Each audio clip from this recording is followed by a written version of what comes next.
सांगली राजश्री छत्रपती शाहू महाराज कृषी व्यवसाय व्यवस्थापन महाविद्यालय सांगली येथे राष्ट्रीय सेवा योजने NSS अंतर्गत देशाचा कणा मानल्या जाणाऱ्या युवा पिढीला व्यसनमुक्तीचा संदेश देण्यासाठी नशामुक्त अभियान हा कार्यक्रम अत्यंत उत्साहात आणि शिस्तबद्ध वातावरणात पार पडला। देशातील युवा पिढीला व्यसनमुक्त करून सक्षम भारत घडवणे हा या कार्यक्रमाचा मुख्य उद्देश होता।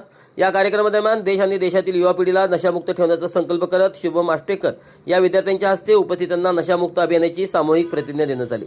कार्यक्रमाच्या अध्यक्षस्थानावरून बोलताना महाविद्यालयाच्या प्राचार्य डॉक्टर अर्चना शिंदे यांनी विद्यार्थ्यांना नशा आणि मादक पदार्थाच्या आहारी गेल्यामुळे शारीरिक, मानसिक आणि सामाजिक पातळीवर होणाऱ्या गंभीर दुष्परिणामांची सविस्तर माहिती दिली।